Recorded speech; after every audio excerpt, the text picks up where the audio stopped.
So Bitcoin lost a very key level that we've been watching over the past few weeks.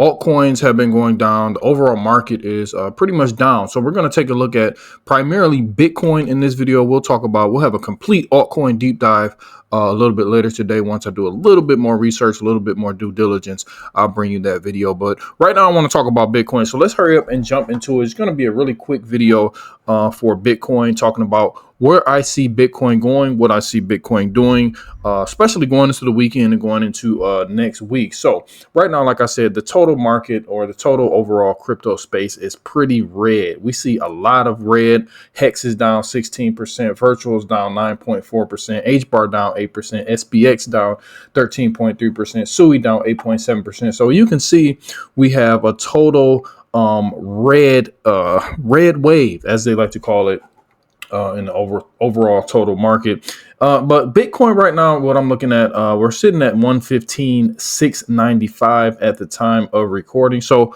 I'm looking for Bitcoin. Let's just hurry and get into the meat and potatoes. I'm looking for Bitcoin to reclaim this area. So we've been in this range, or we got in this range all the way pretty much at the beginning of July, got above this 116 to 116 and a half area. And we were just bouncing along all month, all July, bouncing.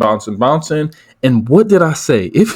What did I say? I said August 1st, watch for some sort of move, possibly to the downside because of the tariffs. I don't know if this is because of the tariffs. I don't know if it's because the tariffs have went into effect August 1st, but I said it. I told the community, I told the cool kids, watch for August 1st, some sort of move to happen, probably to the downside. And this just coincides with my thesis as to us being a little bit sideways to a little bit bearish going into August and probably a little bit of September. Hopefully not, but this is what I'm thinking may happen. So we have to stay diligent. I don't think the bull run is over. I don't think your altcoin season is never going to happen again.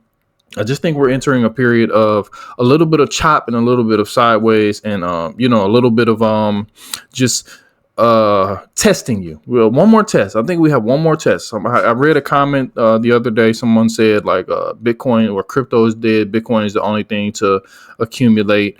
Altcoins are never coming back. Everybody is entitled to their opinion. I don't think so. I think the market is changed or has changed drastically. So we will take account of that. But when it comes to saying crypto is dead, crypto is just getting started. All the regulations, all the new legislations and everything, the new tech that's coming out. It's a lot of things that I like about the space. It's definitely a lot of things that need to be going away, but I like the direction of the market. Even though it's being ran or taken over by the big institutions and the big entities, the little people like us, we got to get in where we fit in. That's a saying that we say around the way from where I'm from. We got to get in where we fit in, and there's still a lot of money to be made in this space. If you're trading, investing, if you're trying to be some type of founder, builder, a lot of opportunity. So stay the course. But back to the charts, Bitcoin is sitting at 115, like I said, 700. So what I want to see, well, let's take it back. I thought we were going to get some sort of a move going back to the upside, to the top side of our range, coming in at 120, because we do have a little bit of liquidity sitting up there. So we'll look at that in a minute. We'll look at the liquidation heat map, and then we'll try to gauge some sort of a bullish scenario. But right now, first things first, we did come down and touch the bottom side of this trend where we started. We had a touch here, another touch here, another touch here, and then we came down and touched here. So if we lose this 114 area, we do have a little bit of price action at this area here, coming in at about 113 and a half ish. If we lose that, I think we go back to our all-time high from about a month ago, coming in at about 112. So that's two areas that I will be looking at. We have the 112 here and we have 112 here. So that's an area that I'll be looking for if we lose this 114 to 113 and a half K area.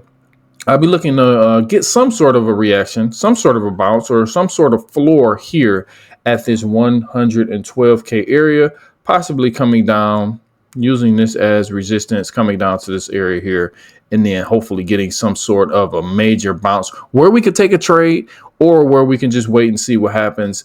But ultimately, what I want to see is us to get back into this range.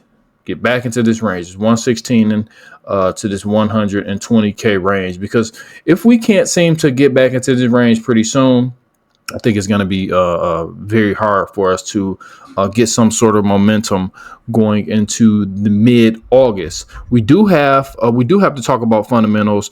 We had the FOMC a couple of days ago. Make sure you guys watch that video where I talked about it's going to be very data dependent. Jerome Powell came out and talked about not really knowing if they were going to cut rates or not in September, but it's looking, or from what he was saying, it was seeming like he was leaning towards not, because the market, he said, well, not the market. Well, the market is looking strong. The unemployment is looking pretty low. CPI, he said, if CPI comes in a little softer, then it'll be a little bit harder to cut rates in September. So this is what the markets have been planning on. This is what the markets have been betting on, is a rate cut in September. So we will have to continue to monitor the unemployment. We'll have to monitor the non-farm payrolls, ADP, just the jobs numbers and things like that to see or get a sense of what the Federal Reserve is thinking. But for Bitcoin right now, I want to see these two areas hold. Either we come down to this 112K area. If we lose that, then I'll get a little bit more worried. We do have some support coming in around 108. We'll say 110, 108 to 110. But ultimately, I really, really, really want to hold this 112K area, because if we lose this, I'll show you what happened in the past, and we'll get out of here. I want to go to the gym and then get back to the charts. Where's it at? So if we come down to that 112, we lose this, hold that as resistance. Last time we did something like this 112, we came all the way back down. We came up to about this 110 area. We came all the way back down to basically around 100K. So if we come back into this area here, we have the capability. I mean, we always have the possibility, but it'll be a higher likelihood that we can lose these areas and come back down to this 99 to 100. Well, just anywhere between 98 to 100K. And that's what I don't want to see. But if it happened, it would be all good, because I think that would be another opportunity, because I do think, I could be wrong, I'm just some dude from Detroit who did his homework and who's on the internet talking about magic internet money. But if we do get something like this and we lose that and we start to come back down to the low 100,000s, I think altcoins, of course, are probably going to bleed hard. And I think that'll be one last opportunity to get some crypto before we run up. I don't know if we're going to have some if the 4-year cycle is going to play out and we're going to go up tremendously in end of Q3 going into Q4. That's what my base case. That's what I hope. So if we do get some sort of a pullback, a strong pullback, I will be loading the boat one last time for some of these altcoins, some of the ones that I feel like are going to at least 2-3x. We've seen which coins at least 2-3-4x after we had that major down move coming from, I think we came from 112K all the way down to our 90. We came down to 98,265. So we saw from 98,265 all the way to 123 and some change. We saw the altcoins that moved very, very well. So rinse and repeat. What do we always talk about? Rinse and repeat. So we'll just look at that. We'll see which coins performed very well, which coins 2, 3, 4, 5x from there, and then we'll jump in some of those. So we're going to talk about that on a later video. That is going to be the video that I'm going to talk about altcoin deep dive. If we do get multiple scenarios, if we get some sort of a rollover, or a heavy rollover going into August and September, we'll have a strategy. And if we do some sort of sideways action, we'll have a strategy. And if we just start pumping from here, we'll have a different strategy. So we'll go over that a little bit later. But just a quick update. Appreciate everybody who's been watching, been tuned in. Make sure you hit that like. I need you to hit that like. I need you to hit that subscribe. We're almost cracking that algorithm. We need to crack that algorithm, get the message out there. Get the cool kids, get more people in the cool kids alpha club. That's what I'm trying to say, because I think I can do a good service to everybody. I think I'm dropping some good alpha, but most importantly, we stay cool, we stay calm, we stay collected, and we stay rational in these irrational times and in these irrational markets. So I appreciate you all. Thank you for watching. Talk to you soon.